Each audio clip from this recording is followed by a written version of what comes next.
Hi hello welcome back to Vetri farms. எல்லாருக்கும் ஒரு வணக்கம். யாரும் ஸ்கிப் பண்ணாமல் பாருங்கள். ஸ்கிப் பண்ணாமல் பார்த்தா தான் நம்ம எப்படி ஹேண்ட் ஃபீடிங் அடித்து பேர்டை வந்து க்ரோத் பண்ணி ஒரு ரொம்ப நாள் நம்ம வச்சுக்க முடியும் அப்படின்றதுக்காக தான் இந்த வீடியோ. ஸ்கிப் பண்ணிங்கன்னா திருப்பி ஃபஸ்ட்லேருந்து பார்க்கணும். ஆக்சுவலாக பார்த்தீங்கன்னா நான் வெற்றி எக்ஸாட்டிக் பேர்ட்ஸ் ஃபார்ம்னு ஒரு யூடியூப் சேனல் வச்சுருந்தேன். ஆக்சுவலாக அது பார்த்தீங்கன்னா அது இன்றைக்கி வந்து எடுத்துட்டாங்க, யூடியூப்காரங்களே எடுத்துட்டாங்க. ஏன்னு வந்து மெசேஜ் ஒன்று அனுப்பிச்சிருந்தாங்க. நம்ம ரெகுலராக சேல்ஸ் போஸ்ட் மட்டுமே போட்டுட்ருக்கோம்மா, கண்டென்ட் கொடுக்க மாட்டேங்கிறோம்மா. கண்டென்ட்டுக்கு குறை, நம்மளுக்கு 1008 இது தெரியும், கண்டென்ட் போட்டுடலாம். ஏன்னா எல்லோரும் எல்லாம் போட்டுட்ருக்காங்க. அரைச்சமாகவே அரைக்க வேணாம்னு சொல்லி தான் நான் பார்த்தேன். அரைச்சமாகவே அரைக்காமல் வேறு ஏதாச்சும் சுவாரஸ்யமாக நம்ம வீடியோவை போர் அடிக்காமல் கொண்டு போயிடலாம். ஆமாம், ஆக்சுவலாக பார்த்திங்கன்னா எல்லா வெரைட்டியான பேர்ட்ஸும் நம்மக்கிட்ட இருக்குது. எக்ஸாட்டிக் பேர்ட்ஸ், பச்சைக்கிளி அதெல்லாம் கிடையாது, எக்ஸாட்டிக் பேர்ட்ஸு. ஏன்னா இது வந்து பார்த்திங்கன்னா இது வந்து எல்லாம் வெளியூர் பறவைங்க, அதனால் இதெல்லாம் நம்ம வளர்த்துக்கலாம். நீங்கள் பச்சைக்கிளி இதெல்லாம் வந்து பார்த்திங்கன்னா இது வந்து சட்டவிரோதமாக நம்ம வீட்டில் வச்சு கூட நம்ம வளர்க்கவும் கூடாது. அதுக்கு வந்து கண்டிப்பாக பனிஷ்மெண்ட்டும் இருக்குது. அதனால் நம்ம பக்காவாக லைசன்ஸும் வச்சுருக்கோம், பர்மிஷன்ற ஒரு இதில் வந்து ரிஜிஸ்டரும் பண்ணியிருக்கோம். பேரண்ட்ஸ் எல்லாமே வித் சிக்ஸோடு பண்ணிட்டு தான் இருக்கோம். வாங்க லேட் பண்ணாமல் வீடியோக்குள்ளே போகலாம். எப்படி ஹேண்ட் ஃபீடிங் பண்ணணும், தண்ணியில் எப்படி எடுத்துக்கணும், என்ன ஃபார்முலா யூஸ் பண்ணணும், A to Z பேர்டுக்கு எப்படி ஃபீட் பண்ணணும், எல்லாமே நம்ம கற்றுக் கொடுக்கலாம். ஒன்றும் இது இல்லை. ஆக்சுவலாக நம்ம இதெல்லாம் ஸ்டாக் நம்ம வச்சுருக்கிற பேர்ட்ஸ் இதெல்லாமே. உங்களுக்கு யாராவது தேவைப்படுதுன்னா கூட கால் பண்ணுங்கள், நம்ம பெஸ்ட்டு ப்ரைஸில் கண்டிப்பாக பண்ணி கொடுக்கலாம். வாங்க லேட் பண்ணால் வீடியோக்குள்ளே போகலாம். இது வந்து A19, இது மட்டும்தான் நான் ப்ரிஃபர் பண்ணுவேன், வேறு எதுவுமே பண்ண மாட்டேன். இது வந்து பார்த்திங்கன்னா அவங்களுக்கு ஆடும் பண்ணல, ஒன்றும் கிடையாது. இந்த ஃபார்முலாவை நம்ம யூஸ் பண்ணோன்னா பக்காவாக இருக்கும். இது தேவை ஒரு கிளாஸு, ஒரு ஃபோர்க் ஸ்பூனு, கிட்டிலில் வந்து பார்த்திங்கன்னா சுடு தண்ணி, கை கழுவ தண்ணி எடுத்துங்க. ஆமாம், இதெல்லாம் எடுத்துங்க. பேர்ட்ஸ்லாம் இந்த மாதிரி நீட்டாக டிசிப்ளினாக அடுக்கி வச்சுங்க. ஒரு ஆள் ஹெல்ப் பண்ணால் நல்லாயிருக்கும். ஏன்னா ரொம்ப ஒரு பேர்டு 2 பேர்டு கிடையாதுல்ல, நிறைய பேர்டு இருக்குது. வாங்க எப்படி கலக்குன்னு காட்டலாம். A19 அழகாக ஓப்பன் பண்ணி ஸ்கூப் இருக்கும் உள்ளே, இல்லைன்னா நீங்களே ஒரு ஸ்கூப் போட்டுக்குங்க. ஒரு 2 ஸ்கூப் சும்மா, ஏன்னா நான் உங்களுக்கு டெமோ காட்ட தானே போகிறோம், அதனால். ஏன்னா இந்த 2 ஸ்கூப் போட்டு எப்படி டெமோ காட்டணுன்னு உங்களுக்கு காட்டினா தான் உங்களுக்கு நல்லா புரியும். கண்டிப்பாக வந்து 4 ஸ்பூன் எடுத்துங்க. நார்மல் ஸ்பூனில் வந்து பார்த்திங்கன்னா உங்களுக்கு அந்த கட்டி மாதிரி இருக்கும், கரையாது. 4 ஸ்பூனில் எடுத்துக்கிட்டிங்கன்னா நல்லா கரையும், உங்களுக்கு ஒரு இதுவாக இருக்கும். நல்ல தண்ணி, ரொம்ப சூடாக இல்லாமல் ரொம்ப ஜில்லுன்னு இல்லாமல், ஒரு கொதி வந்தோன்னே ஆஃப் பண்ணிவிடுங்க. தண்ணி கரெக்டாக பார்த்து லிமிட்டடாக இந்த மாதிரி ஊற்றிங்க. பத்தலாம் கூட திருப்பி ஊற்றிக்கலாம். நல்லா கலக்குங்க. உள்ளே அந்த மாவு மாதிரி இருந்தால் அது சிரிஞ்சுக்குள்ளே வந்து மாவோடு அடிச்சிட்டிங்கன்னா கிராப் இன்ஃபெக்ஷன் வந்துடும் கண்டிப்பாக. அதனால் வந்து இது அந்த மாதிரி பண்ணிடாதீங்க. நல்லா அந்த மாதிரி நல்லா போட்டு கரைச்சிருங்க பக்காவாக. என்ன பசிக்குதா? கம்முன்னு கொடுக்குறேன். நானே வந்து என்னோடய யூடியூப் சேனலுக்கு போயிடுச்சுன்னு கடுப்பில் இருக்கேன். எல்லாம் எவ்வளோ பேர் இருக்காங்க பாருங்கள், எல்லாம் பசியில் கத்திக்கிட்டு இருக்கானுங்க. நல்லா இது பண்ணிவிட்டு இந்த மாதிரி தூக்கி பாருங்கள், கட்டி இருக்குது பாருங்கள். அந்த மாதிரி கட்டி இருக்கக்கூடாது. சிரஞ்சில் லேசாக பவுட்ரு ஏறிச்சுன்னா அது கரையாது, கிராப் இன்ஃபெக்ஷன் கண்டிப்பாக வரும். நல்லா கரைச்சிங்க நீட்டாக, பக்காவாக கரைச்சிட்டு நம்ம வந்து கொடுக்கணும். தயவு செஞ்சு இந்த வீடியோ பார்க்குறவங்களுக்கு ஒரே ஒரு இது என்னென்னா, நம்ம வீடியோவை ஒரு லைக் பண்ணுங்கள், நம்ம சேனலை சப்ஸ்கிரைப் பண்ணுங்கள். நம்ம சேனலை சப்ஸ்கிரைப் பண்ணும்போது தான் நம்ம இது ரொம்ப எனக்கு ஒரு சந்தோஷமாக இருக்கும். ஒரு வீடியோ எடுத்து போகிறது ரொம்ப கஷ்டமாக இருக்குது. ஆக்சுவலாக வந்து இந்த ஹேண்ட் ஃபீடிங் பண்ணுறதுக்கு முன்னாடியே நம்ம என்ன பண்ணணுன்னா, பாக்ஸ்லாம் இந்த மாதிரி எடுத்துக்கிட்டு நீட்டாக க்ளீன் பண்ணி கழுவி நீட்டாக தொடச்சிட்டு பேப்பர் போட்டுட்டு. ஆக்சுவலாக நான் சொல்கிறேங்க, எல்லோரும் நிறைய பேர் வந்து மரத்தூள் போடுவாங்க. தயவுசெய்து தூள்லாம் போடாதீங்க. ஏன்னா தூள்லாம் போடும்போது நிறைய பேர்டு என்கிட்டலாம் அந்த மாதிரிலாம் இறந்துருக்கு ஸ்டார்டிங்கில். ஏன்னா வாய்க்குள்ளே அதுக்கு தெரியாமல் எடுத்துரும், இல்லை அந்த பவுட்ரு வந்து மூக்குள்ளே போயிடும், அதெல்லாம் ஒரு இன்ஃபெக்ஷன் வரும். நான் வந்து பேப்பர் தான் கைஸ் யூஸ் பண்ணுவேன். நல்லா சின்னதாக இந்த மாதிரி ஒரு கட்டைப்பையில் பேப்பர் ஃபஸ்ட்டே கட் பண்ணிவிடுவேன். ஃப்ரீயாக இருக்கிற டைமில் கட் பண்ணிக்கலாம். கட் பண்ணிவிட்டு இந்த மாதிரி வந்து போட்டுவிடுவேன். நீட்டாக போட்டுட்டு ஃபஸ்ட்டே போட்டு வச்சுருவேன். ஹேண்ட் ஃபீடிங் பண்ணுறதுக்கு முன்னாடியே நீட்டாக அந்த மாதிரி பண்ணிவிட்டு பக்காவாக எல்லோரும் கொஞ்சம் தேவையான அளவுக்கு நீட்டாக எல்லா இதுக்கும் போடணும் இல்லையா. ஏன்னா ஏகப்பட்ட பேர்ட்ஸ் இருக்குது, எல்லாத்தையும் கரெக்டாக நம்ம ப்ரொசீஜராக பண்ணால் தான் எதுவுமே இல்லை. இது வந்து பார்த்திங்கன்னா டெய்லி காலையில் கம்பல்சரி நீங்கள் வந்து இதை தூக்கி போட்டுட்டு நீட்டாக கழுவி திருப்பி நம்ம லோட் பண்ணணும். ஆமாம், நீங்கள் அதை மறந்துடாதீங்க. நீங்கள் பாட்டுக்கு வந்து கட் பண்ணி வச்சுட்டு அது பாட்டுக்கு இருந்ததுன்னா ஒன்றும் வேலைக்கு ஆகாது. வாங்க இப்போ ஃபீடிங் எப்படி இருக்குன்னு பார்க்கலாம். ஃபீடு பார்த்தீங்கன்னா நல்லா எடுத்து நல்லா கரைச்சாச்சு நீட்டாக. சூடும் ஆறிடுச்சு. எதுக்கும் செக் பண்ணிக்கிறது எப்படி பண்ணிக்கணும்னா, எடுத்து இதே மாதிரி கையில் வச்சு பாருங்கள். சூடு இருக்கா? ரைட் இல்லை. எடுத்துங்க. அழகாக பொறுமையாக சூடு இருந்ததுன்னா இந்த மாதிரி ஒரு பவுலில் தண்ணி வச்சுக்கங்க. சூடு ஆற்றிக்குங்க. ஆற்றிக்கிட்டிங்கன்னா ஏன்னா சூடோடு அடித்தோம்னா கிராப்பு புண்ணாகிடும். கிராப் புண்ணாகிடுச்சுன்னா பேர்டு அப்படியே தூங்கின மாதிரி ஆகிடும். சைலண்ட்டாக இருக்கும். நிறைய பிரச்சனை வரும். சரிங்களா? கை பொறுக்கிற சூடு கொடுக்கணும் கண்டிப்பாக. ஓரளவுக்கு வார்மாக இருந்தால் போதும். ரொம்ப கம்மியாக இருந்தாலும் பிரச்சனை, ரொம்ப அதிகமாக இருந்தாலும் பிரச்சனை. அழகாக பேர்டு இப்படி எடுத்துக்கலாம். பேர்டு எடுத்து இது வந்து காங்கோ கிரே பேரட். இது ஃபஸ்ட்டு பேர்டுக்கு அடித்து பார்ப்போமாங்க. பீக் ரைட் ஹேண்ட் சைட்லேருந்து தான் பீக்கில் கொடுக்கணும். ஆக்சுவலாக பார்த்தீங்கன்னா ஹேண்ட் ஃபீடிங்கில் நிறைய டைப்ஸ் இருக்குது. ஆக்சுவலாக பார்த்தீங்கன்னா கிராப் ஃபீடிங் பண்ணுவாங்க. நான் கிராப் ஃபீடிங் பண்ணவே மாட்டேன். ஏன்னா வந்து தெரிஞ்சவங்க பண்ணுவாங்க, தெரியாதவங்க யாரும் பண்ண மாட்டாங்க. இதெல்லாம் டே 1 சிக்கு, இதெல்லாம் காக்டெயில்ஸ். இது டே 1 சிக்லேருந்தே நம்ம ஃபீட் பண்ணிவிடுவோம். ஏன்னா வந்து முட்டை போட்டால் மட்டும் பேரண்ட்டு போதும், மிச்சதெல்லாம் நாங்களே பார்த்துருவோம். இன்குபேட்டரில் வச்சு அதை ப்ரூடரில் மாற்றி இந்த மாதிரி வந்து டே 1 பொறுமையாக கொடுக்கணும். ஒரு சொட்டு கொடுத்துட்டு எடுத்துடணும். திருப்பியும் ஒரு சொட்டு கொடுக்கணும், திருப்பி எடுத்துடணும். ரொம்ப ஃபுல்லாக கொடுத்தீங்கன்னா பக்கத்தில் இருக்கிற மூச்சு குழாயில் போய் ஒரு சொட்டு ஊந்துருச்சுனாலே பேர்டு வந்து கண்டிப்பாக டெத் ஆகிடும். நீங்கள் யாரும் இந்த மாதிரி டே 1 செக்கப் தெரியாமல் எடுத்துடாதீங்க. உங்களுக்கு தெரிஞ்சால் கண்டிப்பாக எடுத்து ஃபீட் பண்ணுங்கள். ஒரு நம்பிக்கை இருக்குது, ஓகே நாங்கள் எடுத்து அடிச்சிருவோம், ஒன்றும் பிரச்சனை இல்லை ப்ரோ, நாங்களாம் பக்காவாக பண்ணுவோம், ஒன்றும் இதெல்லாம் எங்களுக்கு ஜுஜிபி மேட்ரு அப்படின்ட்டிங்கன்னா பாருங்கள், நல்லா பாருங்கள். ஆக்சுவலாக வந்து கிராப்பு ஃபுல்லாக கொடுப்பாங்க. அந்த மாதிரி கொடுக்கவே கூடாது. ஒரு கிராப்பில் ஒரு 80% தான் இருக்கணும். ஏன்னா இதுக்கெல்லாம் 2 hours ஒன்ஸ் கொடுக்கணும். ஆமாம், அவ்வளோதான். இது வந்து பக்காவாக க்ளீன் பண்ணிக்கணும். டிஷ்யூ பேப்பர் போட்டுக்கணும். இந்த மாதிரி சிக்ஸுக்கு நீட்டாக இருக்கும். இன்னொரு வீடியோ காட்டுறேன் பாருங்கள். இந்த கிராப் பார்த்திங்கன்னா ஃபுல்லாக ட்ரையாக இருக்கா? இந்த மாதிரி ட்ரை ஆனதுக்கப்புறமா தான் அடுத்த சிக்குக்கு வந்து நீங்கள் ஃபீட் பண்ணணும். அதுக்கு முன்னாடி நீங்கள் ஃபீட் பண்ணவே கூடாது. அது ஒரு 1/2 hour லேட் ஆனால் கூட அதுக்கப்புறம் ஹோல்ட் பண்ணி தான் அடுத்த ஃபீட் நம்ம கண்டிப்பாக கொடுக்கணும். இந்த மாதிரி பொறுமையாக கொடுக்கணும். ஆக்சுவலாக நான் பார்த்தா இந்த வீடியோவில் ஸ்பீடாக கொடுக்குறேன், நம்மளுக்கு எக்ஸ்பீரியன்ஸ் கொஞ்சம் இருக்கிறனால. ஆமாம், நீங்கள் வந்து அந்த மாதிரி கடகடன்னு கொடுக்காதீங்க, பொறுமையாக கொடுங்க. இது வந்து பார்த்திங்கன்னா ஒரு 4 நாள் குட்டி. ஃபஸ்ட்டு காமிச்சது ஒரு டே 1 குட்டி. 4 நாள் குட்டிக்கு அவர் எப்படி கஞ்சி குடிக்கணும்னு ஃபீட் பண்ணி எப்படி ஃபீட் வாங்கணும்னு அவருக்கு தெரிஞ்சிருச்சு. அதனால் ஃபீட் பண்ணுங்க. பாருங்கள், கரெக்டாக 80%. அதுக்கு மேலே வரக்கூடாது. அதுக்கு மேலே வந்தால் ரிட்டன் வரும். ரிட்டன் வரும்போது மூக்கு வழியாக இல்லை ஏருக்கு இது வழியாக போயிடும். அந்த மாதிரி பண்ணவே கூடாது. இது வந்து பார்த்திங்கன்னா உங்களுக்காக ஸ்பெஷலாக பேரண்ட்டுக்கிட்டேருந்து எடுத்துகிட்டு வந்திருக்கேன். இது பார்த்திங்கன்னா கிரிம்சன் பிளேடுன்னு சொல்லுவாங்க. இது வந்து ஒரு குட்டி. இப்போ தான் நம்ம பேரண்ட்கிட்டேருந்து எடுத்துகிட்டு வந்து இந்த வீடியோக்காக அந்த பேரண்ட் ஃபீடிங் ஃபுல்லாக ட்ரை ஆனதுக்கப்புறமா தான் நம்ம இந்த ஃபீட் கொடுக்கணும். இதை பாருங்கள், ஃபீடே வாங்க மாட்டேங்கிறாங்க பாருங்கள். இதை பாருங்கள், குப்புற அடிக்கிறான் பாருங்கள். அதுக்கு நம்ம என்ன பண்ணணும்னா அழகாக பேர்டை ஹோல்ட் பண்ணி பொறுமையாக இன்ஜெக்ட் பண்ணிங்கன்னா அதை பாருங்கள் குடிக்க ஆரம்பிச்சிட்டான். அழகாக அந்த மாதிரி கொடுத்தோம் அப்படின்னா நல்லா குடிப்பான். இதுவுமே 80% தான். எந்த ஒரு பேர்டுக்கும் த்ரோட்டு ஃபுல்லாக கொடுக்கவே கூடாது. ஒரு 80% தான் பேர்டுக்கு கொடுக்கணும். இந்த வீடியோ உங்களுக்கு பிடிச்சிருந்தா கண்டிப்பாக ஒரு லைக் பண்ணுங்கள். நம்ம சேனலை சப்ஸ்கிரைப் பண்ணுங்கள். ஏன் இதே சொல்லிகிட்டே இருக்கேன் அப்படின்னா ரொம்ப ஸ்ட்ரெஸ் ஆகிட்டேன் கைஸ். ஏன்னா வந்து ஒரு மாதமாக ஒரு 45 வீடியோ போட்டதுக்கப்புறமா வந்து நீங்கள் சேல் வீடியோ போடக்கூடாது, சேல் மட்டுமே போட்டுட்ருக்கீங்க, கண்டென்ட் கொடுக்க மாட்டேங்கிறீங்க அப்படின்னு சொல்லி நம்ம சேனலில் இன்றைக்கி எடுத்துட்டாங்க யூடியூப்காரங்க. ஆனால் யூடியூப்னா உனக்கு ஒன்று சொல்கிறேன் கேட்டுக்கோ. கண்டிப்பாக அந்த சில்வர் பட்டனாச்சும் கண்டிப்பாக வாங்கி என் போஸ்டரில் தொங்க விட்டு இதே யூடியூப் சேனலில் உனக்கே ஒரு காம்ப்ளிமெண்ட்டாக கொடுப்போம் பாருங்கள். ஏன்னா என்னோடய தன்னம்பிக்கை எப்போல்லாம் எனக்கு உடையுதோ, நான் எப்போவுமே உடஞ்சதில்லை.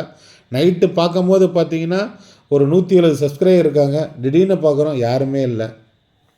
ஹேண்ட் ஃபீடிங்லாம் இப்படி. இது காக்டெயில்ஸு. இது வந்து பார்த்திங்கன்னா பைனாப்பிள்ஸு. எல்லாமே இந்த ரைட் ஹேண்ட் சைட்லேருந்து ஏற்றுனீங்கன்னா சூப்பராக இருக்கும். என்னோடய கஸ்டமர்ஸ் எல்லாமே கால் பண்ணி கேட்குறாங்க, ஆனால் என்னென்ன ஆச்சு உங்கள் யூடியூப் சேனல் இன்றைக்கி ஓப்பனே ஆகலை, இன்றைக்கி எதுவும் கண்டென்ட் போடலையா அப்படின்ட்டு. வெயிட் பண்ணு ப்ரோ, புது கண்டென்ட்டோடு வரேன். கண்டென்ட்டு தான் பிரச்சனையே இப்போது.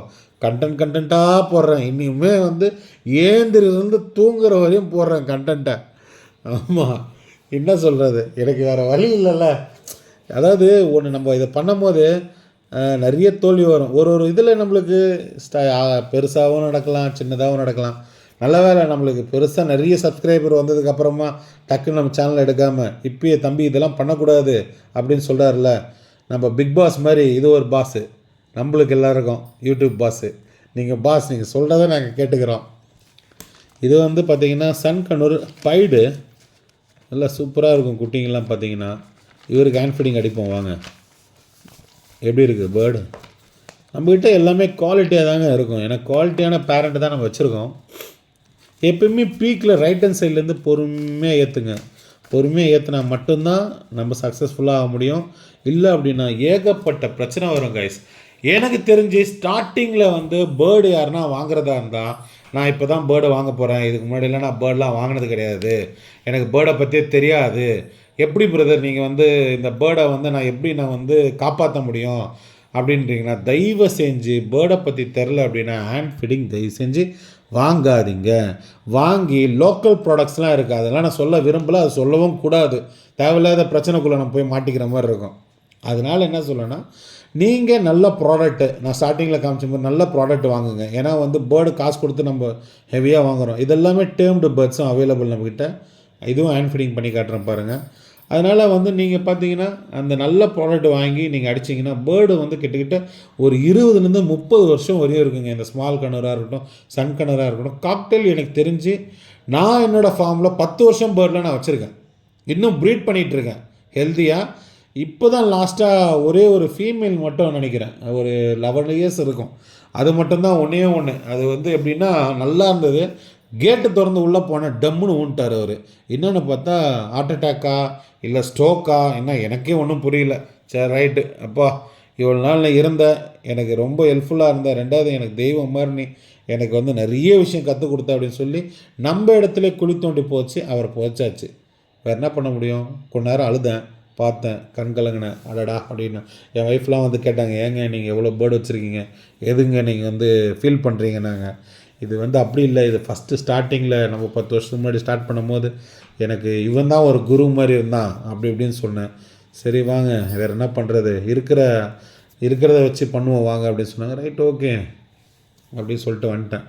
இது வந்தீங்கன்னா ப்ளூ பைனாப்பிள், இது ரெட் ஃபேக்டர் பைனாப்பிள். இவங்கெல்லாம் வந்து சேலுக்கு தான் இருக்காங்க. யாருக்குன்னா வந்தால் கால் பண்ணுங்கள். என்னால் முடிஞ்ச அளவுக்கு நான் பெஸ்ட்டாக கண்டிப்பாக பண்ணித்தரேன்.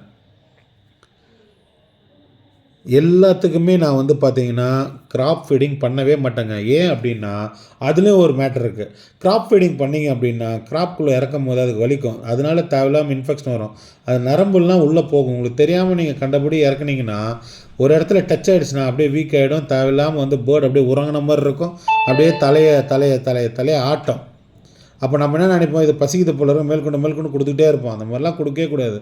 கிராப் வந்து அடித்து முடிச்சதுக்கப்புறமா ஒரு 80% அப்புறமா டச் பண்ணி பாருங்கள். கல் மாதிரி இருக்கக்கூட கொஞ்சம் லூஸாக இருக்கணும். அப்படி இருக்கும் போதே நம்ம அதை ரிலீஸ் பண்ணிடணும், விட்டுறணும். ரெண்டாவது என்ன அப்படின்னா, நீங்கள் வந்து இந்த மாதிரி ஃபீடு இந்த சாதா சிரஞ்சில் கொடுத்தீங்கன்னா பேர்டு வந்து பார்த்திங்கன்னா செம்ம டேம்டாக வருங்க. ஏன்னா வந்து நீங்கள் வந்தால் வலிகிலி எதுவுமே இல்லாமல் அழகாக வராரு, ஃபீடிங் வாங்குகிறோம், ஜாலியாக இருக்கலாம். இதை பாருங்கள், இந்த மாதிரி கிராப் வந்து எப்பவுமே காலையில் கொடுத்த கிராப்பை ஃபீடிங் வந்து ஃபுல்லாக ட்ரை ஆனதுக்கப்புறமா தான் கண்டிப்பாக ஃபீடிங் கொடுக்கணும். திருப்பி அதே தான் சொல்லிகிட்ருக்கேன். ஏன்னா நிறைய பேர் அந்த தப்பு பண்ணிடுறீங்க. காலைல ஃபீடு கொடுத்துட்றீங்க, மத்தியானம் வந்து பார்த்தீங்கன்னா ஒரு 2 ml எக்ஸ்ட்ராவே போய்டும். நம்மளுக்கு தெரியாது. 10 ml சிரிஞ்சு வச்சிங்க, அதில் 8 ml to 9 ml மட்டும் கொடுங்க, பேலன்ஸ் எவ்வளோ வச்சிங்களா, அவ்வளோதான். ஏன்னா கொஞ்சம் எக்ஸ்ட்ரா இருந்ததுன்னா கூட சரி இருக்கட்டும் நம்ம அடிச்சிடலாம் அப்படின்னா, கண்டிப்பாக காலைல கொடுத்த ஃபீடிங் கண்டிப்பாக மத்தியானம் அடிக்கும் போது அதுவும் இதுவும் சேர்ந்து 2 கெட்டே போயிடும் உள்ளே. அப்போ கிராப் இன்ஃபெக்ஷன் வந்துடும். அப்படி வரும்போது வந்து பார்த்திங்கன்னா கண்டிப்பாக பேர்டு கரெக்டாக ஒரு 4 to 5 நாளுக்குள்ளே கண்டிப்பாக செத்து போயிடும். சாகாது, அந்த இதெல்லாம் ஒன்றும் கிடையாது, கண்டிப்பாக செத்து போயிடும். ஏன்னா சாகாமல் எப்படி இருக்க முடியும்? கெட்டுப்போன பொருளை உள்ளே எடுத்துகிட்டு போக அது வந்து இதுவாகிட்டே தான் இருக்கும். இன்னொரு விஷயம் என்னென்னா, இந்த மாதிரி நம்ம ஃபீட் பண்ணும் போது ஃபீடிங் வந்து மேலே பாடி மேலேயோ இல்லை மூஞ்சி மேலேயோ எங்கன்னா உழுவுது அப்படின்னா கண்டிப்பாக ஒரு டிஷ்யூ பேப்பர் வச்சு நீட்டாக துடைச்சிடணும். ஏன்னா இதுலேயும் ஃபங்கல் இன்ஃபெக்ஷன் கண்டிப்பாக வரும். ரெண்டாவது, சிரஞ்சை ஒவ்வொரு வாட்டி நீங்கள் ஒரு பேர்டுக்கு ஃபீட் பண்ணும் போதும் கண்டிப்பாக நீங்கள் பக்கத்தில் இருக்கிற சுடு தண்ணியில் டிப் பண்ணி எடுத்து தான் நீங்கள் இன்னொரு பேர்டுக்கு கொடுக்கணும். அப்படியே இந்த பேர்டு டு அந்த பேர்டுக்கு வந்து நீங்கள் ட்ரான்ஸ்ஃபர் பண்ணவே கூடாது. ஒரு சிரஞ்சை யூஸ் பண்ணுறது வந்து மினிமம் ஒரு 2 நாள் யூஸ் பண்ணுங்கள், நல்லா வாஷ் பண்ணுங்கள், நல்லா நீட்டாக வச்சுங்க, ட்ரை பண்ணுங்கள். அதுக்கப்புறம் 10 ரூபா தான், இல்லை 12 ரூபா சம்திங் தூக்கி போட்டு வேறு வாங்கிக்கோங்க. அதான் பெஸ்ட்டு. சில பேர் ஒரே சிரஞ்சை பார்த்தீங்கன்னா அந்த பேர்டை வீண்டை வர வரையும் அதே வச்சுக்கணும் அப்படின்னு நினைப்பாங்க. அந்த மாதிரிலாம் பண்ணக்கூடாது. அதுவும் நம்ம ஒரு வாயில்லா ஜீவன். நம்ம எப்படி தட்டு கழுவி சாப்பிட்றோம், இல்லை தட்டு வந்து ரொம்ப ஒரு மாதிரி சொட்டைக்கிட்ட தூக்கி போட்டு வேறு வாங்கிக்கிறோமோ அதே தான் சேம். என் ஒய்ஃப்லாம் சிரிக்கிறாங்க நான் இப்போலாம் பேசணுன்னா. அவங்களுக்கே தெரியாது, ஏன்னா நான் ரொம்ப பேச மாட்டேன், சைலண்ட்டாக இருப்பேன். ஆமாம், என்ன பண்ணுறது, பேசிக்கிட்டே இருக்கணும் போல இருக்குது. அப்போ தான் வந்து நம்ம என்ன சொல்கிறதுன்னு தெரியும். இந்த மாதிரி நீட்டாக தொடச்சிங்க. அப்போ தொடச்சாதான் வந்து பேர்டை வந்து எந்த ஒரு இன்ஃபெக்ஷனும் இருக்காது. கண்டிப்பாக டெய்லி காலையில் பேப்பர் கண்டிப்பாக மாற்றுங்க. மரத்தூள் தயவு செஞ்சு போடாதீங்க. மரத்தூள் வந்து போடுறது எப்போ அப்படின்னா, பேரண்ட்டுக்கிட்ட பாக்ஸில் இருக்கும் பாருங்கள், ப்ரீடிங் பாக்ஸில், அது போட்டால் அது ஒன்றும் பிரச்சனை கிடையாது. ஏன்னா எல்லாமே பேரண்ட்டு பார்த்துக்கும். நம்ம நினைப்போம் இது அஞ்சறி ஜீவன் தானே, இதுக்கெல்லாம் என்ன தெரியும் அப்படின்னு நினைப்போம். அதெல்லாம் கிடையாது. அதுக்கு தெரியாது, எதுவுமே கிடையாது. நம்மலாம் போனோன்னா திருட்டு பார்வை பார்க்கும் பாக்ஸில் இருந்து. ஐயோ இவர் வந்துட்டார், நம்ம குட்டிக்கிட்டே தூக்கிட்டு போய்ட்டு இல்லை முட்டைக்கிட்டே எடுத்துகிட்டு வரோம் அப்படின்னு சொல்லி சூப்பராக பார்க்கும். அடுத்தடுத்த வீடியோஸ் வந்து பார்த்திங்கன்னா நல்லா சுவாரஸ்யாக கொண்டு போகிறேன். அடுத்தது வந்து பார்த்திங்கன்னா இந்த மாதிரி ஹேண்ட் ஃபீடிங் பண்ணுற சிக்ஸ் எல்லாமே நம்ம எப்படி எந்த மாதிரி ரூம் டெம்பரேச்சரில் வைக்கணும், என்ன டெம்பரேச்சரில் வைக்கணும் அப்படின்ட்டு அடுத்த வர வீடியோவை வந்து மேக் பண்ணி உங்களுக்காக நான் போடுறேன். இப்போ ஹேண்ட் ஃபீடிங் நம்ம பண்ணிடுறோம். ஹேண்ட் ஃபீடிங் பண்ணிட்டு இப்படியே எடுத்துகிட்டு போய் வைக்கக்கூடாது. அந்த ஒரு ரூம் டெம்பரேச்சர் எப்படி இருக்கணும், எந்த மாதிரி அந்த ரூம், இதை பாருங்கள், இந்த மாதிரி கல் மாதிரி இல்லாமல் லேசாக கொஞ்சம் கரெக்டாக இருக்கணும். ஏன்னா வந்து கொஞ்சம் கேப் இருக்கணும் மூச்சு வாங்கிறதுக்கு. இது வந்து ஒரு பலூன் மாதிரி ஃபுல்லாக வீங்கிடுச்சுன்னா லெஃப்ட் ஹேண்ட் சைடில் மூச்சு குழாய் இருக்குது, ரைட் ஹேண்ட் சைடில் ஃபீடிங் குழாய் இருக்குது. 2 பக்கமும் நடுவில் ஊதும் போது ஃபீடிங் குழாய் லாக் ஆகிடும். இதே மாதிரி வந்து மூச்சு குழாயும் லாக் ஆகிடுச்சுன்னா பேர்டு நல்லா இருக்கும், பொத்துன்னு ஊந்துடும். அது வந்து செத்துடும். சில பேர்டு வந்து கக்கும், சில பேர்டு கக்க தெரியாமல் அப்படியே டக்குன்னு ஒரு மூச்சு நின்று இறந்தே போயிடும். அவ்வளோதான். இந்த அளவுக்கு இருந்தால் போதும். அதை எடுத்துகிட்டு போய் அழகாக வச்சிடலாம். அவ்வளோதான். இந்த மாதிரி வந்து நீட்டாக கேப் விட்டு அடிக்கணும் கைஸ். ரொம்ப ஃபோர்ஸ்லாம் பண்ணவே கூடாது. இப்போ குடிக்கலாம் கூட அடுத்த வாட்டி சேர்த்து குடிச்சிக்கோம், ஒன்றும் பிரச்சனை கிடையாது. பாருங்கள், இதுக்கெல்லாம் பார்த்தீங்கன்னா ஒரு 6 ml 7 ml தான் கொடுத்தேன், எனக்கு போதுன்னு உதறிச்சு, அவ்வளோதான் விட்டுட்டேன். வேணா குடிக்க போகிறாங்க. காங்கோ கிரேப்பர்ஸ்லாம் இருக்குது, நம்ம ட்ரெயின் பண்ணி கொடுத்துட்ருக்கோம். யாருன்னா வேணா கால் பண்ணுங்கள், நல்லா நீட்டாக பண்ணி கொடுத்துடலாம். வெல் ட்ரெயின் பண்ணிடலாம் பிரதர். நீங்கள் எப்படி கேட்குறீங்களோ அப்படி. அதுக்குன்னு நீங்கள் எடுத்தோன்னே வா மச்சான் போ மச்சான் அந்த மாதிரிலாம் பேசாது. ஒரு 6-7 மாதம் ஆகும் அதை பேசுகிறதுக்கு. ஓரளவுக்கு நம்ம கையில் நின்று ஜாலியாக பார்த்துட்டு நம்ம போன உடனே ஒரு சிட்டுக்கு போட்டால் வர மாதிரியும், இல்லை ஒரு இடத்துல இருந்து நம்ம கூப்பிட்டா ஓடி வர மாதிரியும், இல்லை நம்ம கூட ரொம்ப ஃப்ரெண்ட்லியாகவோ கடிக்காமல் புரண்டாமல் இந்த மாதிரிலாம் பண்ணாமல் நீட்டாக வெல் ட்ரெயின்டாக பண்ணி கொடுத்துடலாம்.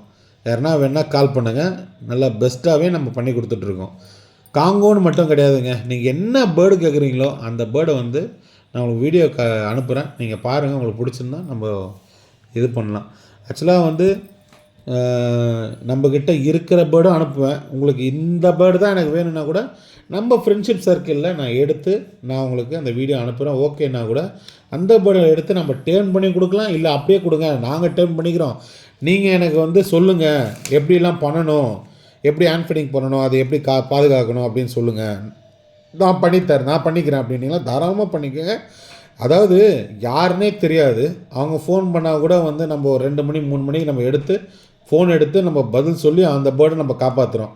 நீங்கள் என்கிட்டேருந்து பேர்டு எடுத்துகிட்டு போனவங்க, அப்போ நான் எப்படின்னா அவங்கள விட்டு கொடுத்துருவேன். கண்டிப்பாக எந்த டைம் கால் பண்ணாலும் நான் கண்டிப்பாக அதை எடுத்து உங்களுக்கு ரெஸ்பான்ஸாக நான் ரிட்டர்ன் பண்ணுவேன், பதில் சொல்லுவேன். சரிங்களா? ஏன்னா இப்போ ரொம்ப லென்த்தியாக பேசுனதுனால நானே அங்கங்கே ஸ்டக் ஆகிறேன் போல் இருக்குது. பாருங்கள், இது எப்படி இருக்குது, இது வந்து பைனாப்பிள் ரெட் ஃபேக்ட்ரு. நல்ல கலரேஷனாக இருக்குங்க நம்ம பேர்ட்ஸ் எல்லாமே. நம்ம பேர்ட்ஸை பற்றி நம்மளே ஆஹா ஓஹோலாம் சொல்லக்கூடாது, பார்க்குறவங்களுக்கே தெரியும். ஆமாம். 2வது ஹெல்த்தியாக இருக்கும். பாருங்கள், சிக்கெல்லாம் ஓடி வராங்க பாருங்கள். ஏன்னா ஃபுல்லாக எல்லாமே இவங்கெல்லாம் சப்போர்ட் ஃபீடிங்கில் இருக்காங்க, ஓடி வருவாங்க டுப்புன்னு. அடடா நம்ம தலைவர் வந்துட்டார்றா, நம்ம ஃபீடுக்கு நம்ம ரெடி ஆகிட்டோம்டா, ஒன்றும் பிரச்சனைடா, இன்றைக்கி ஜம்முன்னு சாப்பிட்டு ஜம்முன்னு படுத்துகிறோம். எல்லாருக்கும் ஒரு சின்ன ரெக்வஸ்ட்டு கைஸ், மழை காலம் ஆகிடுச்சு. உங்கள்கிட்ட இருக்கிற பெட்ஸ் எல்லாமே வந்து கொஞ்சம் ஜாகிரதையாக பார்த்துங்க. ஏன்னா வந்து நம்ம குழந்தைங்கள நம்ம எப்படி பார்த்துக்கிறோமோ அதோட ஒரு மடங்கு அதிகமாகவே பார்த்துக்கணும். ஏன்னா குழந்தை கூட அப்பா எனக்கு பசிக்குது, அப்பா எனக்கு அது வேணும், அப்பா எனக்கு சாக்லேட் வேணும், அப்பா எனக்கு ட்ரெஸ்ஸு மாற்றுங்க, அப்பா எனக்கு குளிப்பாட்டுங்க அழகாக சொல்லும். ஆனால் இது எதுவுமே சொல்ல தெரியாது. வாயிலா ஜீவன் இல்லை. நம்ம தான் அதுக்கு நம்ம அப்பா மாதிரி அம்மா மாதிரி நினச்சிருந்தா நம்மக்கிட்ட ஓடி வருது. ஒரு வாய் நம்மளால் முடிஞ்சது ஒரு கிலோ சன்ஃப்ளவர் சீட்ஸோ ஏதோ ஒன்று வாங்கி வச்சு அதை கொடுக்குறோம். அது ஹாப்பியாக சாப்பிட்டுட்டு நம்ம போனோடனே நம்ம வீட்டில் பப்பீஸ் எப்படி பூனையாக இருக்கட்டும், நாயாக இருக்கட்டும், எதுவாக இருந்தாலும் அது எப்படி நம்மக்கிட்ட ஓடியாருதோ அதே மாதிரி தான் நீங்கள் அப்பா அம்மா நினச்சி உங்கள்கிட்ட ஆசையாக ஓடியாருது. உங்கள் கோபமாக இருக்கட்டும், உங்கள் சந்தோஷமாக இருப்பீங்க, சில நேரத்தில் அழுதுட்டு இருப்பீங்க, எல்லா இதுவுமே உங்களுக்கு இது வருது. இதை பாருங்கள், ஃபுல்லாக அடித்து முடிச்சதுக்கப்புறம் பேப்பர்லாம் டிஸ்போஸ் பண்ணி நீட்டாக தூக்கி போட்டாச்சு. அதனால் நீங்கள் வந்து ரொம்ப ஜாகிரதையாக உங்கள் பெட்ஸ் எல்லாம் தயவு செஞ்சு பாருங்கள், பார்த்துக்குங்க. சரிங்களா? அவ்வளோதான். எல்லாம் ராஜா மாதிரி அடித்தாச்சு. நீட்டாக இருக்கானுங்க பாருங்கள். தினைக்கும் காலையில் கம்பல்சரி நீங்கள் பேப்பர் மாற்றுங்க. தயவு செஞ்சு மரத்தூள் போடாதீங்க. ஒரு கிலோ பேப்பர் வந்து ஒரு 25 ரூபா ஒரு அப் அண்ட் டவுன்ஸ் இருக்கும், அதை வாங்கிக்கோங்க. நம்மக்கிட்ட இருக்கிற பேர்ட்ஸை நீங்கள் வாங்கணும் அப்படின்னா ஸ்க்ரீன் மேலே இருக்கிற நம்பருக்கு கால் பண்ணுங்கள். நான் வாட்ஸ்அப் அனுப்புகிறேன், இல்லை ஃபோன் பண்ணுங்கள். எல்லாமே ரெண்டுமே ஒரே நம்பர் தான். உங்களுக்கு எது வேணாலும் நீங்கள் எந்த டைமில் நீங்கள் கிட்ட பேர்டு எடுக்கணும்னு கிடையாது. பேர்ட்ஸ் ரிலேட்டிவாக ஏதாச்சும் ஒரு டவுட் இருந்தது, அண்ணா இந்த வீடியோ கண்டென்ட் போடுங்க, ஏன்னா நம்ம கண்டென்ட்லன்னு சொல்லி தானே யூடியூப்லேருந்து நம்மளை எடுத்துட்டாங்க, ஆனால் இந்த கண்டென்ட் பண்ணுங்கள், அந்த கண்டென்ட் பண்ணுங்கள், தயவு செஞ்சு உங்கள் சஜஷனை எனக்கு இது பண்ணுங்கள். ஏன்னா நிறைய பேர் வந்து எனக்கு நிறைய ஆதரவு கொடுத்தீங்க இந்த ஒரு மாதத்துக்குள்ளே அந்த சேனலில். எனக்கு அதனால தான் எனக்கு விட்டுட்டு இன்னொரு சேனலுக்கு போகணுன்னு எனக்கு என்ன சொல்கிறது, இன்னும் அது சேனலே விட்டுட்டு இருக்கணுன்ட்டு என்னால் முடியல. அதனால தான் திருப்பியும் ஒரு சேனலை ஓப்பன் பண்ணி உங்களுக்காக திருப்பியும் நான் உங்கள்கிட்ட வந்து இதெல்லாம் பேசணும். எனக்கு தெரிஞ்ச 10 வருஷம் சர்வீஸை உங்களுக்கு வந்து எல்லாருக்கும் சொல்லிக் கொடுக்கணும் ஒரு ஆசையோடு வரேன். நான் யூடியூப்பில் சம்பாதிக்கணும் அந்த இதெல்லாம் எனக்கு கிடையாது. இல்லை இதெல்லாம் போட்டு தான் நான் சம்பாதிக்கணும் அந்த இதுவும் கிடையாது. எனக்கு நிறைய வாட்ஸ்அப் இருக்குது. ரெண்டாவது வந்து ஃபேஸ்புக்கில் எனக்கு 5000 ஃபாலோவர்ஸ் இருக்காங்க. நான் யாருன்ட்டு வந்து பேர்ட்ஸ் லைனில் நிறைய பேருக்கு தெரியும். ஓகே காய்ஸ், இந்த வீடியோ உங்களுக்கு ஹெல்ப்ஃபுல்லாக இருக்கும்னு நான் நம்புகிறேன். இந்த ஹெல்ப்ஃபுல்லாக இருந்ததுன்னா நம்ம சேனலை தயவு செஞ்சு ஒரு லைக் போடுங்க, நம்ம சேனலை சப்ஸ்கிரைப் பண்ணுங்க. தூங்காதரா.